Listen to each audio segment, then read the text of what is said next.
Assalamualaikum warahmatullahi wabarakatuh. Bismillahirrahmanirrahim. Alhamdulillahirrahmanirrahim. Wassalatu wassalamu ala nabiyil karim Muhammad ibn Abdillah amma ba'du.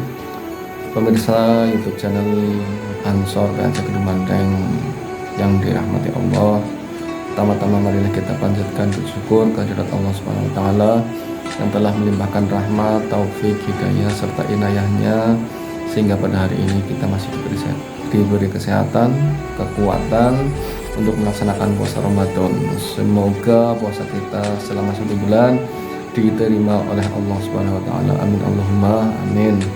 Salawat serta salam semoga selalu tercurah kepada junjungan kita Nabi Abu Muhammad sallallahu alaihi wasallam yang kita harapkan syafaatnya besok di yaumil akhir kelak. Perkenalkan, kami dari Majelis Zikir dan Sholawat PAC GP Ansor Sematang Dumanteng untuk membawakan kultum menjelang berbuka puasa dengan tema yaitu manfaat puasa untuk kesehatan. Apakah ada hubungannya puasa dengan kesehatan? Tentu saja ada. Sebagaimana Nabi Muhammad SAW bersabda, "Tsummu tasihu." Berpuasalah niscaya kalian akan menjadi sehat. Apa saja manfaatnya berpuasa untuk kesehatan? Yang pertama itu ada untuk mengistirahatkan organ pencernaan.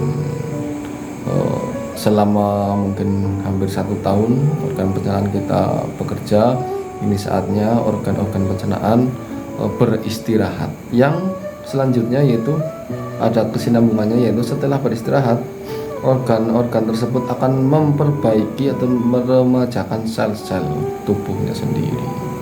Terus yang berikutnya yaitu memperbaiki sistem pencernaan. Setelah beristirahat, organ dalam tubuh kita secara terus-menerus selama kita berpuasa akan meremajakan sel-sel dan memperbaiki sistem pencernaan. Yang selanjutnya yaitu menormalkan sistem pembuangan. Itu juga salah satu manfaatnya juga.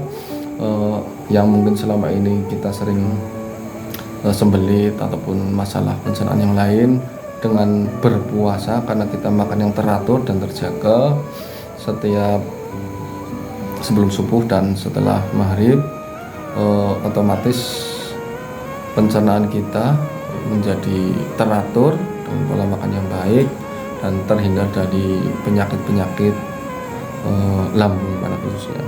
Yang selanjutnya yaitu mengatasi obesitas.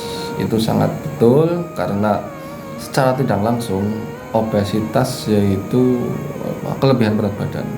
Jadi selama puasa kita otomatis mengurangi porsi makan kita, dan itu adalah bentuk diet yang sangat baik. Terus yang selanjutnya yaitu manfaat puasa untuk kesehatan, mengatasi diabetes.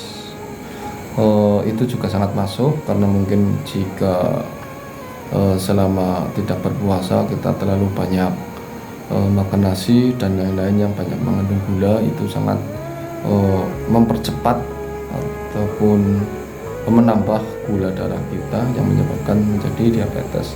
Selama berpuasa insya Allah dan saya yakin kadar gula kita dan diabetes kita terkontrol. Selanjutnya yaitu menjernihkan pikiran dan mempertajam daya ingat. Tentu saja karena posisi kita sedang berpuasa, kita secara otomatis pikiran kita menjadi jernih, tidak melulu berpikir tentang makanan, proses untuk mencari makanan dan lain sebagainya, dan juga daya ingat kita menjadi kuat. Karena dulu sewaktu akan menghadapi ulangan ataupun ujian nasional, oleh orang tua saya dianjurkan sekali untuk berpuasa. Jadi manfaat puasa untuk kesehatan itu sangat banyak, seperti yang saya sebutkan tadi, dan juga Nabi juga bersabda dalam hadisnya yang lain, pangkal segala penyakit adalah makanan, dan pangkal segala obat adalah sedikit makan. gantikan puasa. Dengan berpuasa semoga kita selalu diberi kesehatan, dan tentunya untuk keistiqomahan kita dalam beribadah. Di sisi lain juga, kenapa kita berpuasa? Karena banyak sekali mudarat ataupun hal-hal yang tidak baik jika kita terlalu banyak makan ataupun tidak bisa ngereksa weteng, seperti yang Imam Al-Ghazali katakan dalam kitabnya Hidayatul Bidayah. Ada beberapa hal negatif yang ditimbulkan oleh perut yang kenyang. Perut yang kenyang bisa diantisipasi ataupun dicegah dengan cara kita berpuasa. Terkhusus di bulan Ramadan kita harus wajib dan berpuasa. Syukur-syukur di bulan-bulan lain kita bisa melaksanakan puasa-puasa sunnah lainnya. Imam Al-Ghazali mengatakan bahwa jika kita terlalu kenyang, ada beberapa dampak negatif yang ditimbulkan, seperti hati menjadi keras dan cahayanya redup. Hati menjadi keras, itu sulit untuk menerima kebaikan dan menerima masukan nasihat dari orang lain. Yang kedua yaitu mendorong berbuat dosa, karena kita perut sudah kenyang, jadi pikiran, mata, tangan, dan kaki mungkin berjalan lebih aktif dan berpotensi untuk lebih menjurus ke perbuatan maksiat. Terus yang selanjutnya itu kecerdasan kita akan menjadi berkurang dengan kita terlalu banyak makan.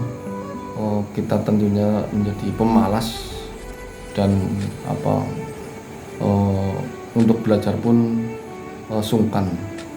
Selanjutnya yaitu semangat beribadah menurun.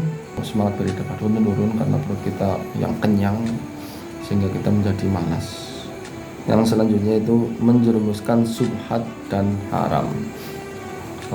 Makanan yang kita masukkan di dalam perut, tentu saja jika sering dan berulang-ulang tanpa adanya kontrol, itu nantinya akan dimintai pertanggungjawabannya. Jika itu halal dan jika itu haram, tentu saja akan langsung diberikan ganjaran yang istimewa oleh Allah Subhanahu wa taala.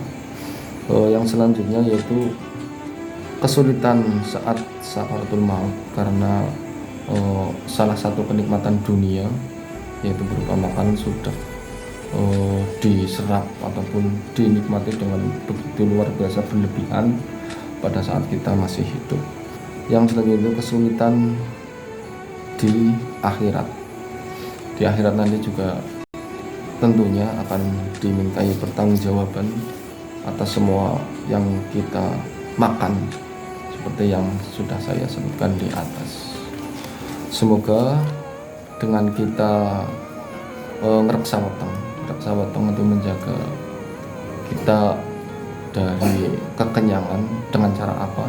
Dengan cara puasa, menjadikan kita mudah beribadah, hati kita menjadi lembut, mendorong kita untuk selalu mengejar ilmu, terus mempermudah kita pada saat sakaratul maut, terus memudahkan kita di akhirat, terus mengarahkan kita ke arah barang-barang yang halal dan lain sebagainya.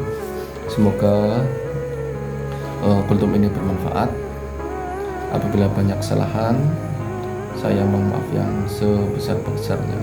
Akhirul qouli wallahu muwaffiq ila aqwamit thoriq. Wassalamualaikum warahmatullahi wabarakatuh.